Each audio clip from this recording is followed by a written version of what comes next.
Si las series ocupan gran parte de tu vida, estás en el sitio correcto. El podcast A Temporadas, con Lara Ferrandiz y Manuel Alonso.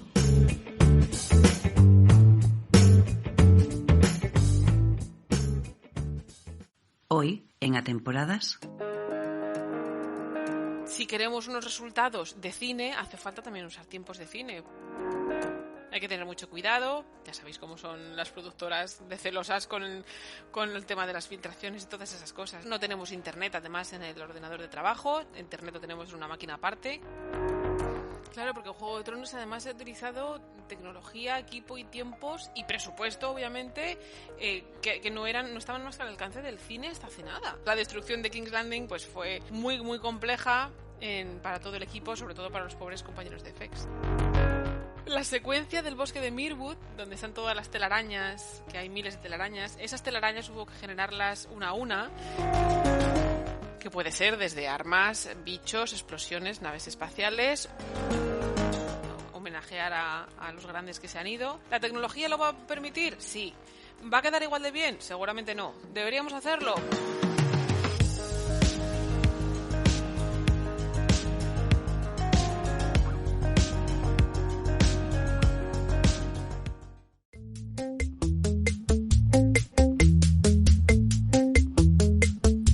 Volvemos otra semana más a pasar un rato hablando de cómo se hacen las series. Bienvenidas y bienvenidos a Temporadas. Yo soy Lara Ferrandiz y me acompaña Manuel Alonso para dar paso a nuestro programa de hoy, el Trascámara, formato en el que os damos a conocer las especialidades más técnicas de las series para entender mejor cómo se crean.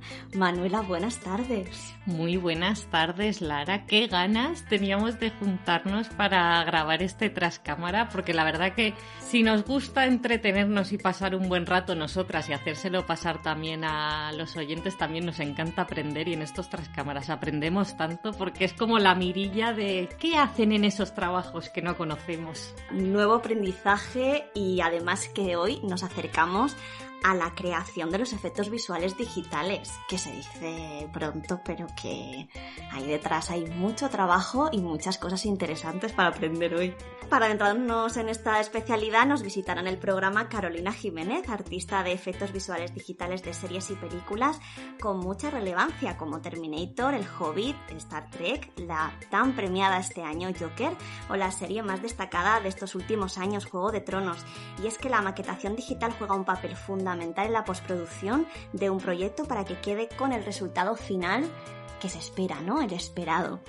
Así que con muchísimas ganas de comenzar este programa para hablar de la técnica de efectos visuales digitales, aquí empieza Temporadas, esto es Trascámara, hoy con Carolina Jiménez.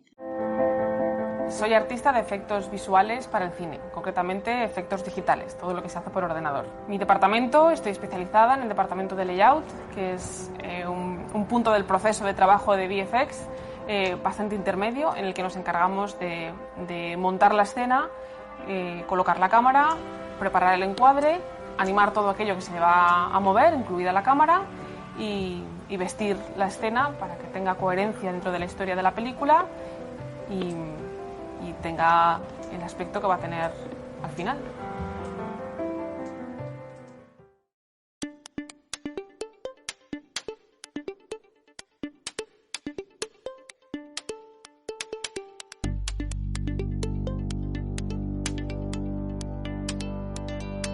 Ya tenemos con nosotras a nuestra invitada. Muy bienvenida, Carolina. Hola, ¿qué tal? ¿Cómo estáis, chicas? Muchas gracias por tenerme aquí con vosotras. Es todo un placer. Gracias a ti, y el placer nuestro, por cierto. Bueno, siempre nos gusta que los invitados os presentéis vosotros, así que cuéntanos, ¿quién es Carolina Jiménez? Pues Carolina Jiménez es una madrileña que está ahora mismo en Vancouver. Soy artista de efectos visuales para cine y bueno, trabajo aquí en Scanline, una empresa que se llama Scanline.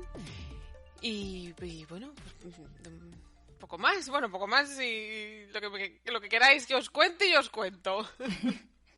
Muy bien, ¿y cómo llegas a ser artista de efectos visuales digitales? Eso es un largo camino, ya hace tiempo ya que empezó la andadura. Pues yo estudié arquitectura, yo empecé estudiando arquitectura, porque yo no sabía qué quería estudiar cuando empecé. Y lo que sí que sabía es que quería tener una profesión que juntara aspectos técnicos y aspectos creativos, porque yo no sabía cuál de las dos cosas, no quería descartar ninguna de las dos cosas, me gustaban ambas. Y la arquitectura por defecto pues parecía ser una muy buena opción, porque es una carrera muy interesante, pero caí en ella un poco por descarte más que por vocación. Y eso se nota cuando te empiezas a hacer algo sin vocación, pues la disfruté mucho porque tiene química, tiene física, tiene historia del arte, tiene dibujo técnico, dibujo artístico, es muy interesante, pero obviamente no me terminaba de llenar. Lo que sí que es verdad es que conocí, gracias a la arquitectura, los primeros programas de 3D, porque empezábamos ya a hacer maquetas para los proyectos y planos, obviamente. Y empezábamos también a levantar los proyectos de clase digitalmente, ¿no? Virtualmente, con programas de 3D. Y ahí fue cuando empecé a tener mi primer contacto con los programas de realidad virtual y de animación y tal. Y aquello sí que me gustaba de verdad. Yo me pasaba las horas muertas haciendo naves espaciales y monstruos. En vez de los trabajos de clase, me pasaba las noches enteras haciendo lo que no debía. Y bueno, pues... Y ahí estaba tu pasión, claro. Claro, yo hacía el mínimo imprescindible para clase y después me dedicaba a todo lo demás que yo pensaba que no tendría salida profesional ninguna. Fíjate qué equivocada estaba yo, pero obviamente me sentía fatal de no estar haciendo lo que debía. Finalmente dejé la carrera porque después de unos años pues no me estaba gustando demasiado, y fue cuando vi los documentales de la versión extendida de los DVDs de la primera película del Señor de los Anillos, que salió ese mismo año. Qué maravillosos. ¿Verdad? ¿Verdad esos documentales? Maravillosos. Soy fan del Señor de los Anillos y los tenemos también. Bien. Bueno, pues eso, las versiones extendidas siempre las recomendamos porque son un más allá muy interesante. Exacto. Pues el año anterior había salido la película, que yo en esas navidades, que me la había visto yo en el cine 1000 veces, y en cuanto salió el DVD me lo compré y me lo devoré, claro. Y cuando llegué a los documentales, que hay casi más documentales que película, en esos benditos DVDs, sí. Pues cuando llegamos a la parte de digital y empecé a ver cómo los artistas digitales habían hecho ese Gollum, que tampoco se ve mucho, en la primera película no hay tanto como en otras sucesivas, ¿no? Pero cuando empecé a ver que el programa que ellos utilizaban era muy parecido al que yo estaba descubriendo gracias a arquitectura y cosas por el estilo, pues fue cuando me di cuenta de que se puede hacer cine detrás de un ordenador y dije, ¡demonios! Eso es lo que yo quiero hacer. Ahí fue cuando me saltó la chispa de la vocación y dejé finalmente la arquitectura para buscar una escuela de animación en Madrid y estudié animación y 3D. Y para adelante, eso fue, claro, el comienzo. Desde que salí de la escuela hasta que se llega al cine también pasó bastante tiempo, porque no es tan sencillo. Y menos en España, porque claro, el cine que yo quería hacer era ese. Yo quería hacer el cine del Señor de los Anillos, de Pixar, de superhéroes, de las películas que a mí me habían siempre inspirado, qué sé yo, Terminator 2 o Parque Jurásico. Yo quería hacer ese cine, y ese cine pues en España no se hacía, así que mi sueño era irme allá donde se hiciera ese cine. Y costó varios años de trabajar en todo tipo de cosas antes de poder trabajar en el cine por primera vez, que mi primera peli fue en España, fue Planet 51, una peli de animación española. Sí, nos acordamos de ella. Sí. Pues eso fue mi primer contacto con el mundo del cine. Y para mí fue como fue como llegar a Pixar, yo qué sé, fue claro, después de mucho pelearlo fue una gran experiencia y aprendí muchísimo. Y luego me costó otro par de años o 3 tener mi segunda experiencia ya en el cine, que fue ya finalmente fuera de España. Me fui a Australia a trabajar en Happy Feet 2 y a partir de ahí pues ya apenas volví para España, ya me quedé dando tumbos por el mundo, Australia, Nueva Zelanda, Inglaterra y ahora Canadá. Y a tope de trabajo, ahí llenando un currículum, que vaya currículum, amiga. Allí donde hubiera trabajo, pues buscándolo, claro, ir persiguiéndolo, porque en nuestros contratos, una de las cosas que, más antes que ahora, la inseguridad laboral de que el contrato va ligado a un proyecto y cuando se acaba el proyecto se acaba el contrato y te toca volver a buscar, no ya trabajo, sino país. Ir buscando de país en país a ver dónde surge la siguiente oportunidad. Entonces, pero bien, la oportunidad de ver mundo también y de conocer gente y otras culturas y aprender inglés y pues todo lo que conlleva, que es una aventura, sin duda. Sí, al final son un montón de granitos que aportan muchísimas cosas a la vida y también a la carrera profesional. Pues Lara, cuando quieras. Pues nos gustaría saber, Carolina, ¿a qué se dedica concretamente un artista de efectos visuales digitales? Pues, así a grosso modo, somos los que cogemos lo que está grabado en rodaje, lo que se rueda en rodaje. Estamos hablando de efectos visuales, los VFX, no animación, que la animación es un mundo muy, muy paralelo también, pero funciona un poco diferente. En VFX sí que hay imagen real, entonces nos llega del rodaje que sea el material rodado, que como bien sabéis, sobre todo si es una película con mucha carga de efectos visuales, se suele grabar con fondos de pantallas croma y con elementos croma, sí. y los actores pelean contra la nada y esa nada después hay que convertirla en un bicho, y pues lo que nos encargamos es de quitar todo aquello del plate de rodaje que no tendría que estar ahí, especialmente los cables, las marcas de tracking, los fondos croma y todo eso se eliminan y se añade lo digital que falta, que puede ser desde armas, bichos, explosiones, naves espaciales o simplemente cambiar fondos, o depende de la película. Lógicamente una de superhéroes lleva mucha más carga de efectos visuales que una comedia romántica, que también lleva efectos visuales pero muchos menos, lógicamente. Así que añadimos todo aquello que falta. Sí, sería un poco como animar la realidad, ¿no? Algo así.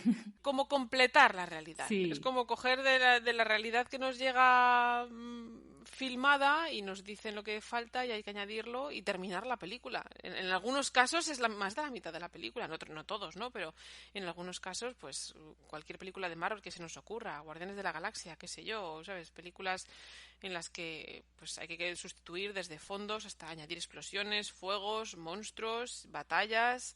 La película en estos casos llega muy desnuda y hay que terminarla. O sea, depende de ti lo que el espectador, la espectadora va a ver al final.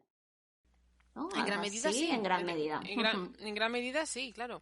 Y además hoy en día se pueden ver en YouTube, hay muchos documentales y muchos ejemplos de cómo las películas se ven, el aspecto que tienen antes de los efectos visuales y después. Es decir, cómo sale el crudo del rodaje y cómo queda finalmente en pantalla. Pues en muchos casos de hecho hay planos que ni siquiera hay imagen real.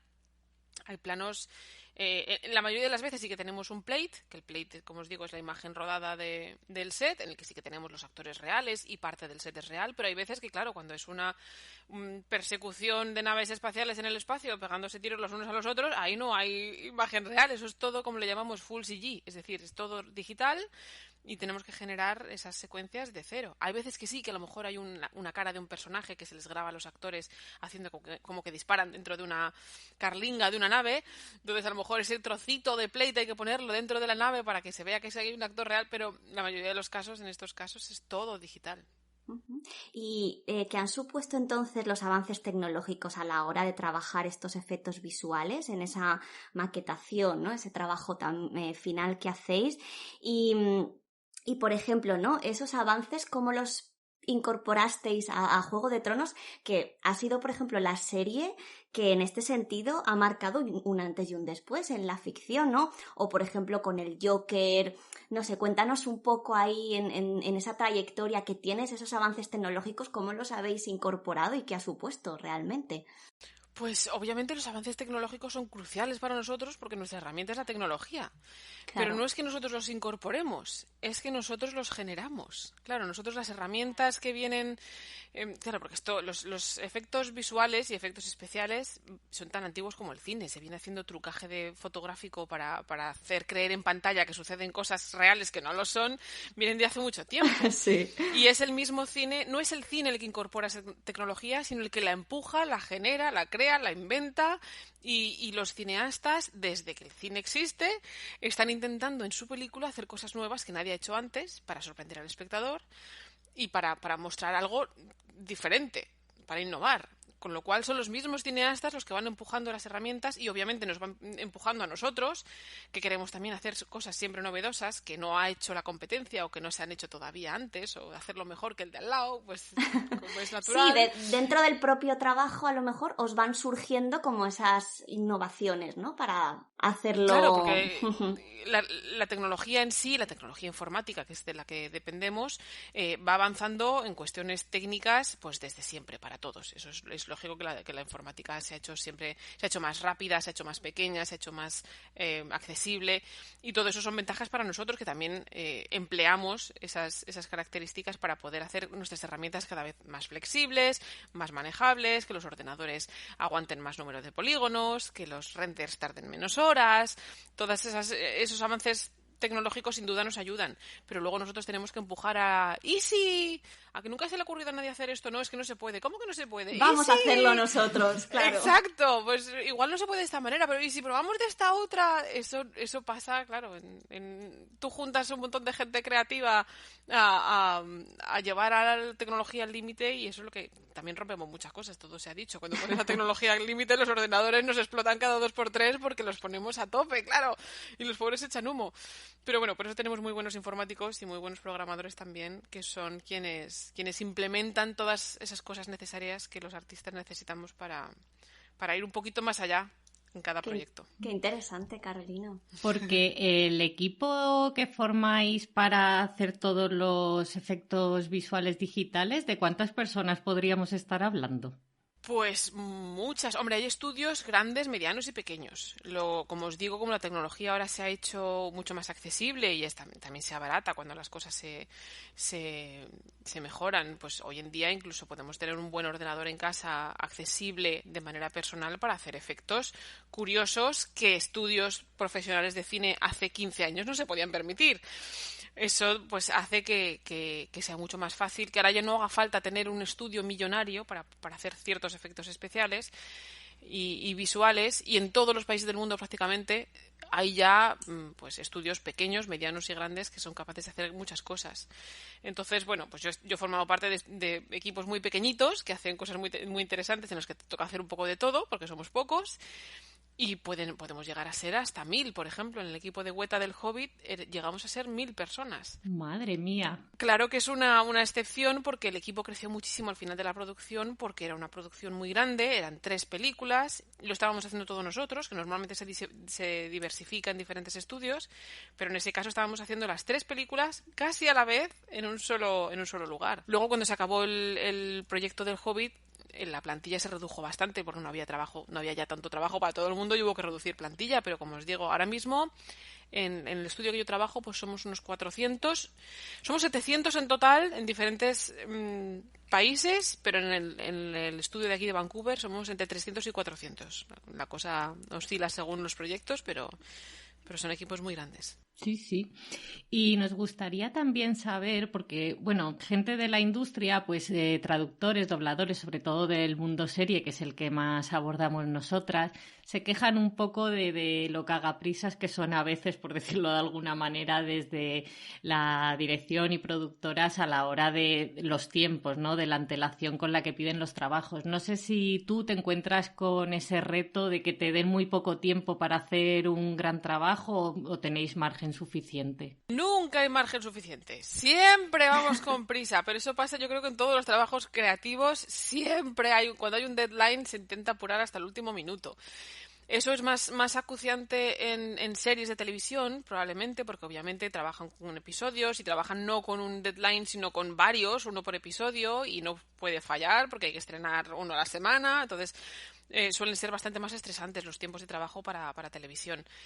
Pero en cine pasa igual. Además, en cine, el proceso de trabajo es el mismo, porque hemos trabajado en Juego de Tronos y el proceso de trabajo es exactamente el mismo. Y sí que es verdad que como el trabajo actual de efectos visuales para cine aplicado a la televisión, a las series, pues al ser el mismo lleva mucho tiempo, sí que se hacen con bastante más antelación. Es decir, trabajamos meses antes del estreno y trabajamos en varios episodios a la vez. O sea, no íbamos a matacaballo uno primero y luego el otro y que no llegamos que uno a la semana, sino que se trabajó durante muchos meses. Sí, como un completo, digamos, como si fuera una peli muy larga, ¿no? Más o menos, exactamente. A pesar de que teníamos diferentes fechas de entrega, pero estaban muy muy próximas y todos empezamos con muchos meses de antelación en todas ellas como si fuera una película. Pero sí, siempre vamos un poco a las prisas. Y además, como trabajamos muy secuencialmente, es decir, que cada departamento tiene que terminar su parte para que pueda empezar el siguiente, pues los que van al principio de la cadena de montaje van con un poco más de margen. Pero como se retrase un poco y luego se retrasa el siguiente, los retrasos se van acumulando y los pobres que van al final de la cadena, que son los de compo normalmente, son los compañeros de efectos lighting y compo, son los que van al final y son siempre los que acumulan todas las prisas, son los que tienen el deadline más cerca y son los que acaban echando los pobres más horas extras y más fines de semana porque nunca llegamos, siempre igual. Que a veces hay gente que piensa que, madre mía, ¿cuánto tarda la siguiente temporada de una serie? 1 año, año y medio, ¿no? Pero claro, no somos conscientes o no pensamos, claro, en todo este trabajazo que lleva y además de la creación, ¿no? De esa innovación que también tú decías para marcar ese antes y después de esa serie, por ejemplo, ¿no? Claro, porque Juego de Tronos además ha utilizado tecnología, equipo y tiempos y presupuesto, obviamente, que no estaban más al alcance del cine hasta hace nada. Así que, claro, el trabajo y el equipo, si queremos unos resultados de cine, hace falta también usar tiempos de cine, porque por eso se lleva tantos meses. ¿Cuánto tiempo puede llevar, por ejemplo, para Juego de Tronos vuestro trabajo? ¿Cuántos meses duró? Pues fueron bastantes meses, lo que pasa es que no estábamos nosotros solos. Como os digo, el trabajo se suele diversificar y había diferentes estudios haciendo diferentes cosas. Para aunar energías, ahorrar tiempo y porque cada estudio tiene también su especialidad y por eso también los resultados son mejores. Nosotros nos encargamos de casi la totalidad de 5 episodios. Estoy de memoria, así que no lo tomarlo con cuidado. Pero sí estuvimos varios, entre 6 meses...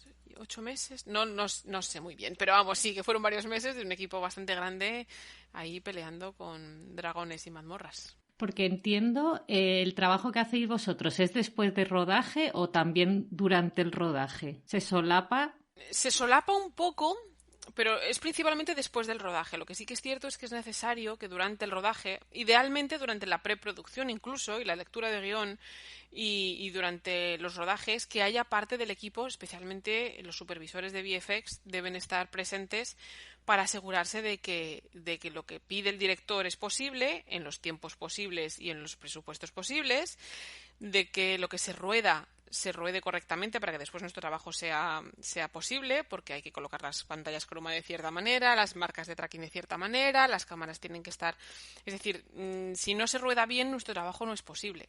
Así que siempre hay personal, o debería haber personal de efectos visuales durante los rodajes para asegurarse de que todo va como debe. Y luego el grueso del trabajo efectivamente empieza después. El resto del equipo se pone en marcha en cuanto nos llegan los plates de rodaje, que es principalmente el material que necesitamos para nosotros poder empezar a trabajar. Fantástico. Y oye, ¿qué proyecto ha supuesto un mayor reto para ti de todos los que has hecho hasta ahora? Pues yo creo que el Hobbit. El Hobbit, sin duda, primero porque fue el proyecto mi primer proyecto gordo, con lo cual fue un susto tremendo, porque fue para mí una carga de trabajo muy grande, pero también aprendí muchísimo, y también porque para mí fue como un broche, ¿no? Fue después de haber sido el Señor de los Anillos quien me inspiró para querer trabajar en esto, pues poder trabajar en el Hobbit con ese mismo equipo que me inspiró en aquellos documentales, para mí fue un sueño hecho realidad. Y fueron 3 películas, no fue una, fueron 3, y las hicimos enteras nosotros, con lo cual fue muchísimo trabajo, pero fue una experiencia increíble. Además es un gustazo, ¿no? Poder empezar realmente un proyecto desde el principio y terminarlo. Exacto, porque eso no siempre nos toca y ya te digo, en esta ocasión fueron las películas enteras, que no son cortas además. Nos encanta, me encanta también, me pasa como a ti, Carolina, el Hobbit y el Señor de los Anillos. ¿Tú que has cumplido tu sueño? ¿Cómo es esto de llegar a cumplir el sueño? Pues tiene sus dos caras, como toda moneda, ¿eh? Cumplir un sueño queda así muy bonito como título de película o como titular. Exactamente, pero tiene también sus cosas negativas y eso lo he aprendido yo un poco también a las malas. Cumplir un sueño es maravilloso, pero claro, es una meta que es limitada en el tiempo. Una vez que lo has logrado, ¿luego qué? ¿sabes? Corres el riesgo de una vez que has llegado... Primero corres el riesgo durante el camino de idealizar el sueño, porque una vez que yo llegué a Hueta, pues obviamente la emoción del principio, estar maravillada y estar alucinando con lo que estaba sucediendo a mi alrededor y con lo que estaba consiguiendo hacer. Pero claro, al poco tiempo, porque ese estado de ánimo no lo puedes mantener eternamente, al poco tiempo se convirtió en mi trabajo rutinario, en un trabajo normal, con compañeros normales, en que las cosas... Con sus pros, sus contras, exacto, todo. con sus compañeros majos, con los no tan majos, y con las cosas buenas, las cosas malas, y hasta a eso te acostumbras, y llega un momento que dices, bueno, yo llevo tantos años tratando de cumplir un sueño, y ahora no sé qué hacer con toda esa energía que antes tenía empleada en algo, y puede ser, si no te ayudan a gestionarlo o si no llevas la cabeza un poco preparada, que yo no la llevaba del todo preparada, pues puede ser difícil de gestionar cuando llegas a un punto como ese. Así que yo ahora procuro recomendar a la gente no obsesionarse con las metas, disfrutar el camino, que además los sueños, ponerse como meta querer cumplir un sueño muy lejano o muy inalcanzable, puede también tener sus cosas negativas porque hay muchas posibilidades de no lograrlo. Porque claro, si es muy difícil de lograr, es posible que no lo logres. Y entonces, ¿qué? ¿Nos sentimos fracasados? Eso no puede ser, eso no es justo tampoco. Yo perfectamente podía no haberlo logrado, entonces podría ser la frustración más grande de mi vida y eso tampoco es sano para la cabeza. Así que yo procuro recomendar el disfrutar del día a día, que si nos equivocamos no pasa nada, nos levantamos, que si hay que descartar un sueño y mandarlo a paseo para hacer otra cosa para que nos haga más feliz, se hace y no pasa nada, que del fracasar se aprende. Y que eso, que si lo logras estupendo, pero que no sea la meta, no sea eso, tener un sueño al que llegar, una cima a la que llegar, porque una vez que llegas a la cima, todo cuesta abajo. Qué sabias palabras, las compartimos totalmente, Carolina. Sí, porque además, buscando un sueño, muchas veces en ese camino encuentras otro sueño que te hace más ilusión llegar, ¿no? Exacto, nunca sabes por dónde te van a llevar las cosas. Así que no hay que aferrarse demasiado a nada, no hay que asustarse con el fracaso, no hay que sentirse mal por cambiar de planes, por cambiar de idea, por cambiar de sueño. No pasa absolutamente nada, que la vida es corta y lo más importante es ser feliz. ¿Ahora mismo te quedan sueños por cumplir en lo laboral? Pues como te he dicho ahora, como lo suyo es no tener sueños. No, pero sí que estoy ahora disfrutando, después de unos años habiendo aprendido estas lecciones, como os digo, a las malas, sí que ahora pues procuro eso, que los sueños, entre comillas, pues que sean seguir disfrutando de lo que hago, seguir avanzando en mi profesión. Ahora soy lead, que eso también pues me ascendieron y ahora pues soy jefa de equipo, que eso es súper chulo. Enhorabuena, Carolina, te lo mereces. Muchas gracias. Sí. Y esos son nuevos retos. La educación me gusta mucho hacer mis vídeos educativos, a todo el que me pregunta cosas procuro responderle para también echar un cable a los que vienen detrás y pues disfrutar de las muchas pequeñas cosas que son a veces llenan mucho más que las muy grandes. Y si además llega un Star Wars o algo así, no voy a decirle que bien, no. ¿no? Exactamente, no voy a decirle que no. Sí.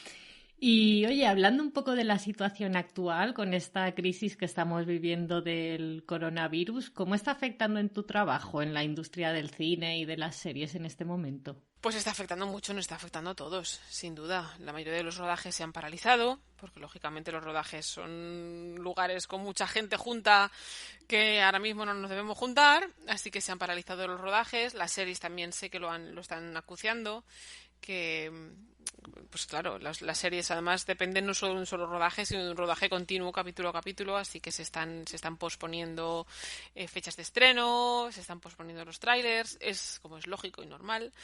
Entonces lo que ya estaba rodado sí que se puede seguir trabajando en ello. Aquello que estaba rodado podemos en postproducción seguir trabajando en ello, pero claro, el trabajo que tenemos para poder seguir avanzando es limitado. Hasta que los rodajes no se reactiven y no sabemos cuándo podrá ser eso, pues el trabajo está escaseando. Da un poco de susto, pero bueno, estamos todos igual. Cruzamos los dedos entre todos a ver si puede volver la normalidad. Exacto. No, hombre, entre todos tenemos que conseguirlo a fuerza de quedarnos en casa y de hacer las cosas bien hechas. Y lo que más asusta es que, claro, nuestro trabajo viene en gran medida de Estados Unidos, que no lo está gestionando demasiado bien ahora mismo, que es allí donde se hacen los rodajes.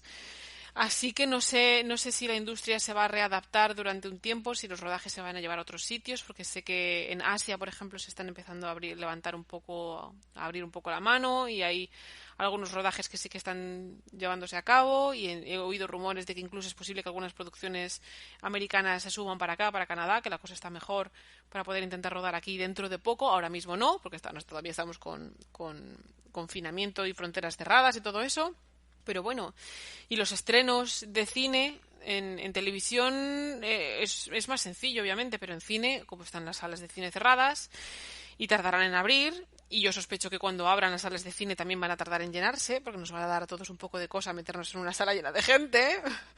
Va a haber gente que le va a coger miedo y vamos a llenar las salas muy poquito a poco, dejando butacas entre medias los unos de los otros durante un tiempo. Así que yo imagino que también los estrenos se tendrán que readaptar. Imagino que muchas productoras tirarán de plataformas, y Netflix empezará a estrenar cosas antes en plataforma que en salas. No lo sé. Yo imagino que la industria se va a adaptar, porque el entretenimiento no puede parar. Estamos todos encerrados en casa, claro, y necesitamos consumir cultura y mantenernos entretenidos. Sí. Así que es tan importante también, claro, ¿no? Sí. Y hablábamos de retos, y es que esto es un reto global para la industria, en este caso estamos hablando, pero para todo para toda la industria, para las personas para también, todo, ¿no? Para la humanidad. Estamos todos aprendiendo, readaptándonos, y pues no sabemos cuánto va a durar esto, pero lo que sí que está claro es que esto es temporal, así que paciencia, que cada día que pasa estamos un día más cerca del final, aunque no sepamos dónde está el final, y entre todos pues a acabar con este virus y tratar de volver a la normalidad, habiendo aprendido, espero yo, muchas lecciones que no se nos olviden por el camino, lecciones positivas. Sí, eso esperamos. ¿Es verdad que cuando estáis trabajando no podéis tener el móvil por temas de filtraciones y todo esto? Es verdad. No podemos, nos hacen obviamente firmar muchos contratos de confidencialidad, y no es que no podamos tener el móvil, tenemos el móvil. Lo que no podemos, por ejemplo, es hacer selfies, hacernos fotos, hacer vídeos. No, o sea, puedes tener el móvil si quieres, recibes una llamada, puedes utilizar tu teléfono móvil, pero siempre procurando alejarte de la pantalla y nunca haciéndote un selfie. No verás a ninguno de los compañeros activando la pantalla del móvil ni nada por el estilo.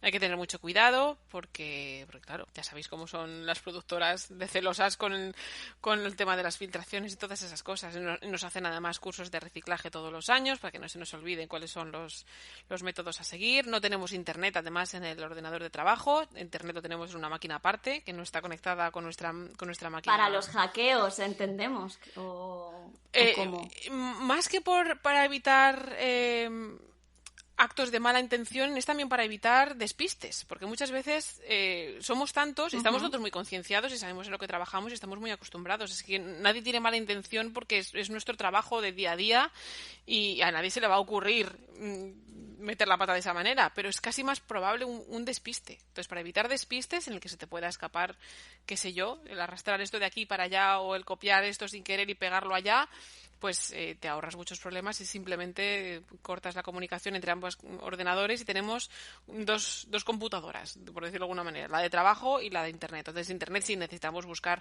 referencias o lo que sea, podemos buscarlas, pero nunca en conexión con el ordenador de trabajo. Qué curioso. Y no tenemos wifi, tampoco tenemos wifi. Tampoco. ¿No? De claro. laborales, entre comillas. Exacto. Sí. No cuesta nada y nos ahorramos sustos. ¿Qué ha sido lo más curioso que te ha pasado en este trabajo? ¿Alguna curiosidad que se pueda contar? Sí, hablando ya de lo positivo, de lo bonito, cuéntanos pues no sé, un poco curiosidades que te apetezca compartir. Por ejemplo, claro que me hacéis volver al Hobbit. Es que los años de Nueva Zelanda fueron estupendos. Yo cuando llegué a Nueva Zelanda me quería hacer un tatuaje conmemorando, pues eso, el estar en Nueva Zelanda, que además es un país maravilloso que enamora, y que me quedé enamoradísima de aquello y de la experiencia vivida allí. Entonces se me ocurrió preguntar a los compañeros, pues yo quería un tatuaje en élfico, ¿vale? Porque significaba mucho más si estaba escrito en élfico que cualquier otro tipo, y preguntando a los compañeros, oye, pues ¿quién me podría hacer o diseñar? ¿Quién sabe algo de esto de élfico y tal? Y me dijeron, jolín, pues ¿por qué no contactas con el calígrafo de las películas, que es el que más sabe de élfico, que además fue el calígrafo del Señor de los Anillos también, que es el que se ha hecho todos los mapas que se ven en las películas, en las 6 películas desde el principio, y todos los carteles hechos en las películas, el famoso cartel de Bilbo de la fiesta en la puerta de Bilbo, o los mapas que van siguiendo, que nos van localizando dónde están los personajes en cada momento en todas esas películas, pues es un mismo artista de allí, un neozelandés, un kiwi, que es una maravilla de persona, y me dijeron, pues contactarle a ver, porque tiene la oficina aquí al lado. Claro, Wellington es enano, aquello todo el mundo está muy cerca. Digo, bueno, pues le voy a escribir a ver. Le escribí y encantado. Me contestó que sí, no te preocupes, tal y cual, no sé cuántos. Mañana, si quieres, nos vemos. Lo que pasa es que mañana estoy en rodaje, así que no voy a poder quedar contigo. Me dice, a no ser que te quieras venir al rodaje. Digo, pues yo me voy contigo al rodaje. Así que vaya me acabó planazo. colando en el rodaje. Claro, porque los rodajes estaban también ahí al lado. Estaba todo tan cerca. Los artistas visuales normalmente no tenemos acceso a los rodajes, porque no tenemos por qué. Ya bastante gente hay en un rodaje como para que encima nos colemos nosotros. Pero como él estaba en rodaje, me dijo, venga, vente, firma aquí. Me hicieron en la garita firmar, obviamente, todos los contratos de confidencialidad de nuevo, habidos y por haber, y me colé en el rodaje con él, y me enseñó después el despacho que tenía. Pues imaginaos cómo tiene el despacho ese hombre, lleno de carteles y de mapas y de cosas. Es que lo dices y pelos de punta tengo, ¿eh? Y efectivamente le conté mi historia, que todavía no me podía ni creer dónde estaba, le conté lo que quería hacer, me diseñó el tatuaje, me lo mandó por email y me lo tatué y listo. Y puede estar en el rodaje para siempre. Y conmigo para siempre está Qué en élfico. Oye, nos encanta tu curiosidad, Carol. Es total. Yo me voy ahora a ver El Hobbit en cuanto cerremos la entrevista. Pues el señor que hizo los mapas y que hizo el cartel de la fiesta es el que me diseñó el tatuaje. Ahí lo tienes de recuerdo. Daniel Reeves se llama, por cierto, y es una bellísima persona. Sí, esa huella que te dejó el Hobbit ya la tienes plasmada en piel también. Exactamente, que es lo que yo quería. Oye, a un medio plazo, por ser optimistas, ¿crees que en España podrás desarrollar alguna vez el trabajo que estás haciendo fuera? Por la situación de la industria en España. Hombre, en España hay muchísimo talento. En España, sobre todo en animación, somos muy buenos en animación, también en VFX. La verdad es que van saliendo. Hay ahora muchísimos más estudios de cuando yo empecé. Cuando yo empecé había muchos menos. Y incluso escuelas. Antes había muy pocas escuelas. Cuando yo empecé había un par de escuelas en las que elegir. Ahora ya tienes pues hasta universidades y de todo tipo de formación para todo el mundo. Y mucho más estudios, como os digo, grandes, medianos y pequeños, que se dedican a, lo que yo hago se puede desarrollar para cine, para televisión, series infantiles, publicidad, internet, tiene 1000 aplicaciones, documental, o sea, tiene 1000 aplicaciones que en todos los tamaños, es decir, se puede vivir de esto en España mucho más ahora que antes. Incluso grandes producciones, que a pesar de que los VFX sí que se suelen sacar fuera de España, pero grandes producciones extranjeras se ruedan en España porque tenemos muy buenos equipos de rodaje y porque nuestra geografía es tan maravillosa como es. Así que yo creo que sigue creciendo, talento no nos falta y yo no descarto algún día volverme para España y a ver y seguir allí la andadura con compañeros allí, con empresas de allí, así que quién sabe, yo creo que sí. Sí. Son buenas noticias. Nosotras siempre lo comentamos y en otras trascámaras que hemos hecho somos conocedoras de ese talento, ¿no? Igual que ahora conociéndote un poquito más a ti en tu trayectoria, y es cierto, hay mucho talento en España y a veces siempre lo decimos, no nos lo reconocemos. Nos cuesta. De hecho, yo no soy ni mucho menos la única española que hay aquí. Esto está plagado. Tengo montones de compañeros. Bueno, los estudios de VFX normalmente son como la ONU. Hay gente de todas partes del mundo. Aquí menos canadienses. Bueno, canadienses también, ¿no? Pero hay de todas partes del mundo. Y españoles hay montones. De hecho, compañeros que yo conocí en Planet 51... Cuando yo empecé, somos de aquella generación, la generación Planet, que después de Planet, gracias a que Planet fue muy bien y fue un proyecto muy grande, nos dio a muchos de nosotros alas para después salir fuera de España. Y nos seguimos cruzando por la calle, nos seguimos conociendo las caras, incluso coincidiendo en las mismas empresas. Como ahora Vancouver es un centro neurálgico importante del tema de los VFX, porque muchos de los estudios se han venido para acá o han abierto sede aquí, pues voy por la calle y me sigo encontrando con ellos y son todos tan cracks, pues mucho más cracks que yo. ¿Dónde va a parar? Esto está lleno de españoles. A ver si os tenéis que plantear retornar todo el talento español que hay por el mundo y somos aquí la meca del cine, que entre que vienen todos ahí a un buen rodar. estudio gordo, que sí. Esto es organizarse. Y ahora con la cuarentena es mucho más fácil. Oye, yo ahí lo dejo, pero... Muy buena idea, Manuela. Nosotras siempre vamos lanzando ideas a ver qué va cayendo. Claro, oye, mira, tenemos ya en rodaje aquí, pues eso de las series, Juego de Tronos, Westworld, que han estado rodando también aquí en España esta temporada. Jolín, es que tenemos lo gordo. Acabamos de terminar Terminator nosotros, que lo hemos estrenado hace poquito, y está mucho rodado en España. O sea, de nuestras secuencias, de las 2 secuencias grandes en las que he trabajado yo de Terminator, están rodadas las 2 en España, una en Almería y otra en Guadalajara. En la playa de Almería y en la presa de Guadalajara. O sea que yo estaba como en casa. Claro, si es que además tenemos un país tan rico en paisajes que tienes de todo. Exacto. Lo que quieras, playa, montaña, monte, todo. Eso sí, todo lo que se rodó en Madrid se transformó en México. Se cambiaron todos los carteles y se vistieron los escenarios para que pareciera México. Pero mira, hasta México podemos ser lo que haga falta. Claro, lo que haga falta. Si aquí estamos para exportar talento y creaciones. Exacto. Pues Carolina, por el Twitter hemos preguntado que te íbamos a tener esta tarde y a ver si la gente tenía alguna pregunta para hacerte y tenemos unas cuantas para ti. Pasamos a la sección que hemos titulado Habla con Carolina, las preguntas de nuestros oyentes.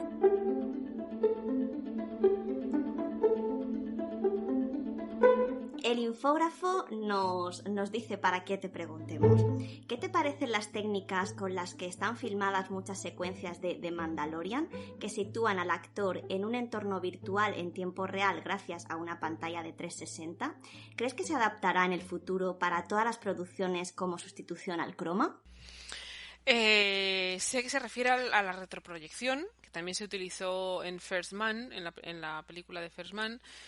Y no creo que sea un sustituto definitivo, pero sí que es cuando hablamos de sets, es una muy buena idea porque hace los rodajes mucho más ligeros.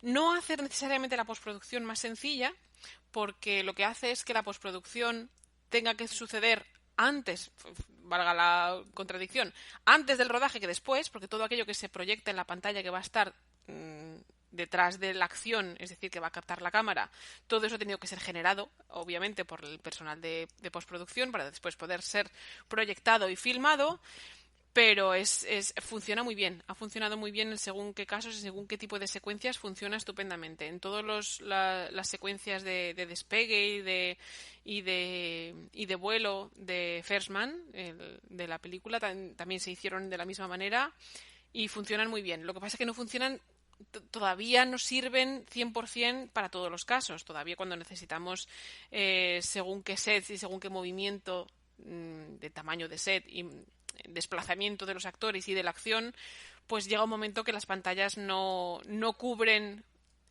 todo lo que debieran cubrir, con lo cual pues no son igual de útiles para todo tipo de secuencias. Pero para ciertas secuencias, sin duda, funciona muy bien. Y además también ayuda a los actores, porque los actores tienen algo más que ver y tienen más referencia visual que no sea simplemente una pantalla verde.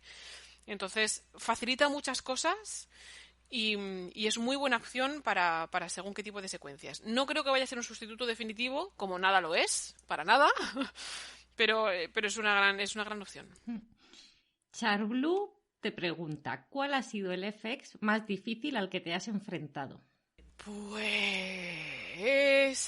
Pues suelo contarlo a menudo. Yo creo que es en el Hobbit, también tengo que volver al Hobbit. El Hobbit fue muy complicado. Siempre vuelvo al Hobbit. Pero quedó genial, Carolina. Bueno, una cosa más que otra. Yo sé que una cosa más que otras. Eso lo ve el que lo hace. Claro. Para los demás y las demás quedó genial. La secuencia del bosque de Mirwood, donde están todas las telarañas, que hay miles de telarañas, esas telarañas hubo que generarlas una a una, hubo que crear un generador de telarañas y las colocamos entre 2 compañeros y yo, fuimos 3 compañeros los que estuvimos durante un par de meses, apenas no haciendo otra cosa que no colocar telarañas en el bosque. Y claro, no teníamos un generador de telarañas, porque no son simplemente telarañas que tienen que ser visualmente realistas. Es que son telarañas que tienen su viscosidad, tienen su elasticidad, su transparencia, porque tienen que interactuar entre ellas y las arañas las tocan y se mueven. Pasan. Exacto, entonces era un generador de telarañas especial. Entonces al principio, trabajando con los programadores mano a mano, que estuvieron trabajando con nosotros ahí día y noche, ellos iban generando la herramienta que nosotros íbamos probando y les íbamos diciendo, pues esto sí, esto no. Obviamente al principio no funcionaba nada, como todo, al principio no iba bien, y poco a poco, en plan equipo, fuimos mejorando la herramienta y generando cientos de telarañas en aquel bosque. Y cuando terminamos, la herramienta era fabulosa, pero ya habíamos terminado. Así que se quedó una herramienta de generar telarañas que ahí está para cuando te haga falta otra vez. Si hay que hace falta recurrir a ella, pues ya la tenéis. Esa Exactamente. innovación también de la que hablabas antes, de esa Exacto. creatividad que Exacto, hasta ese tenéis momento no había hecho falta generar telarañas de este tamaño y con esta resolución y con estas características. Y claro, telarañas no es control T y te sale una telaraña. Hay que generar la herramienta que cree las telarañas y te tienes que pelear con el deadline y con la presión de que tiene que quedar bien en el momento, y es trabajo de equipo. Y ya te digo, cuando terminamos, pues ahí se quedó la herramienta, que no sé cuándo se volverá a utilizar, pero lo aprendido pues hace avanzar esa herramienta y otras muchas a las que haya que enfrentarse después. ¡Qué trabajazo, madre mía! Y Friki con gafas, que es oyente habitual de A Temporadas, que le mandamos un saludo, pregunta, ¿cómo lo hiciste, Carolina, para entrar en el mundo audiovisual en general? Que está la cosa chunga. Y enhorabuena por tu trabajo. Pues muchas gracias, Friki con gafas. Y yo creo que ya, lo hemos contado más o menos, ¿no? Hemos respondido un poco a la pregunta sí. de cómo fueron los principios y de cómo estamos ahora. Que no todo fue bonito, obviamente, que ahora es muy fácil mirar para atrás y decir, ¡ay, qué bien lo hiciste todo, que estás donde estás! No, se cometen muchos errores y se dan muchos tropiezos y de eso nos acordamos menos porque mola menos acordarse, pero es un camino que podía haber llegado aquí o no. Sí, agridulce, ¿no? Claro. Y que te hartas de echar currículums también, ¿no? Como todo. También, exactamente, dando la lata como la que más, siendo pesada. Hay que ser muy pesada en esta vida. Mucho. Israel Teniente pregunta, ¿cuál fue el efecto más difícil de lograr en Juego de Tronos? En Juego de Tronos, yo creo... Claro, es que el efecto en sí, habría que preguntar a los compañeros del departamento de efectos, que son los que se pelean con las destrucciones, los humos, los fuegos, todo eso, que soy yo. Yo soy más de la que coloca la cámara y la que anima las cosas y se encarga del encuadre y de la composición de cámara. Así que mi parte es un poco menos complicada, pero yo creo que ellos te dirían que sin duda la destrucción de... ¿Cómo se dice en español? ¿Asentamiento del Rey se llama? Desembarco del Rey. Eso, vale.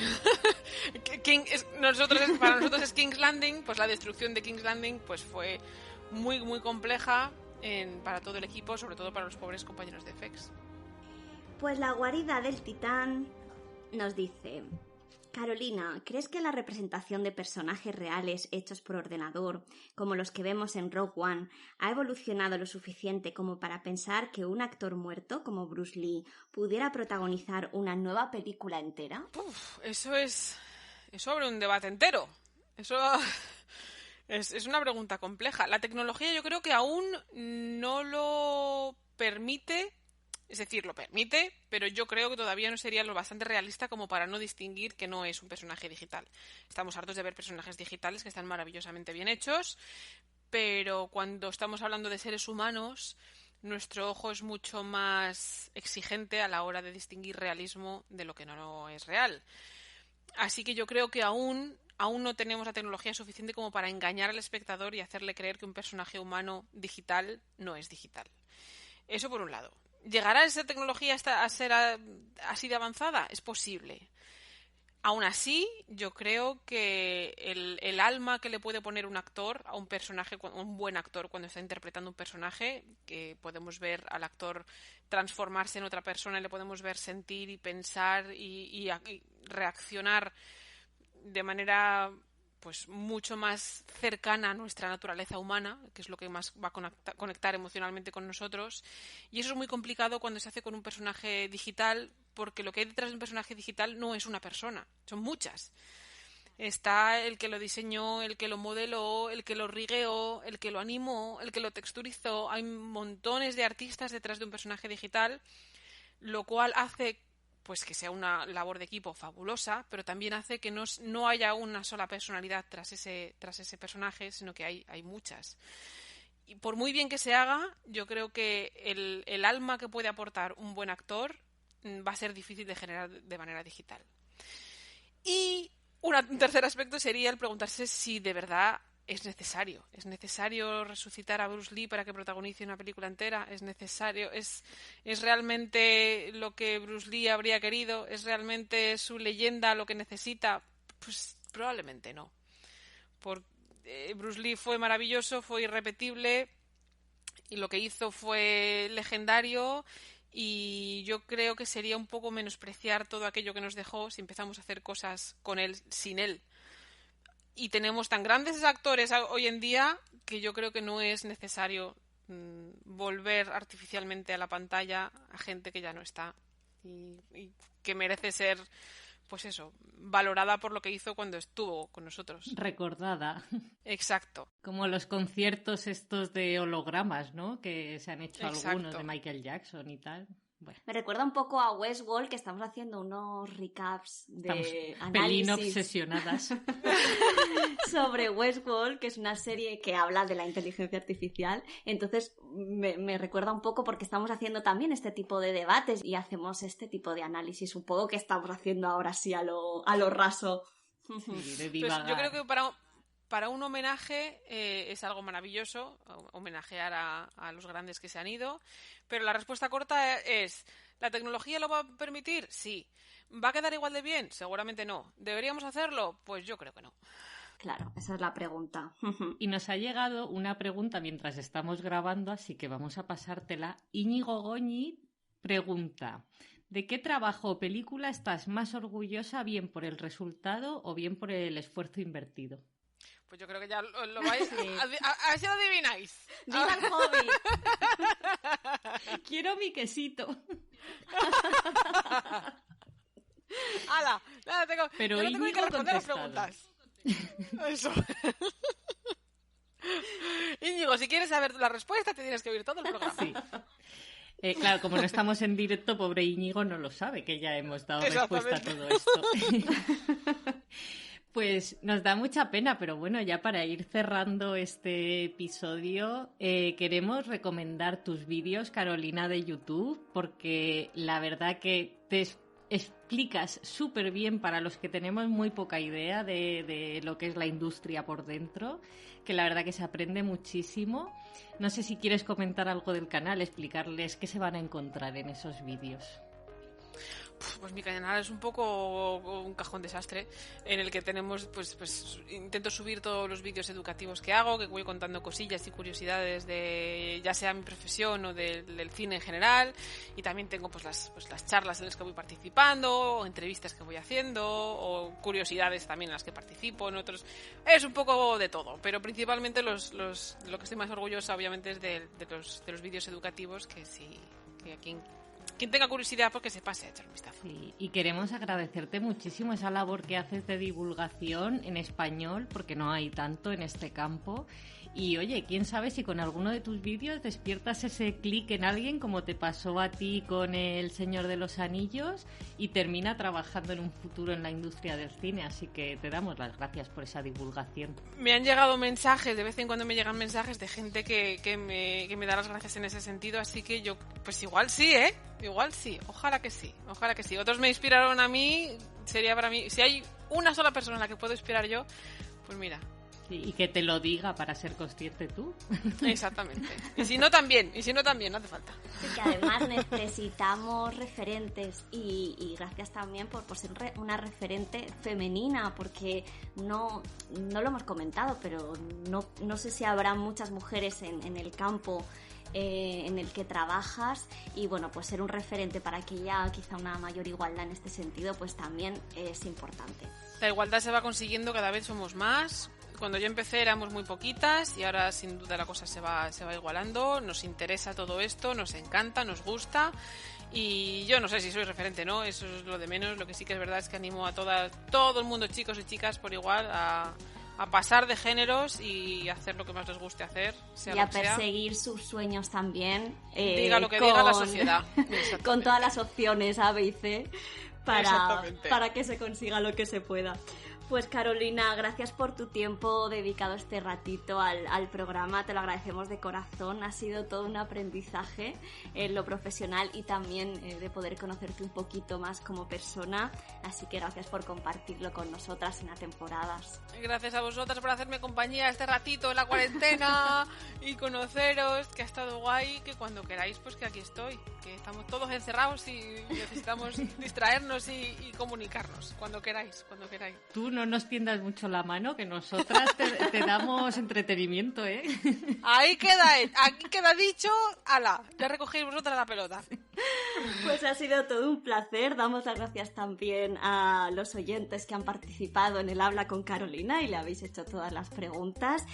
Y nada más, despedimos a Carolina deseándole muchísima suerte en todos sus proyectos y ya sabéis, volvemos la próxima semana con otro recap de la serie de Westworld y más programas.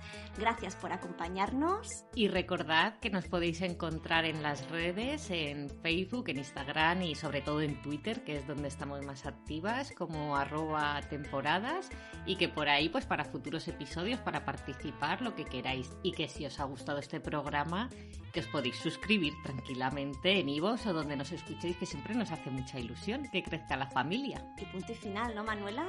Ponemos el punto y final.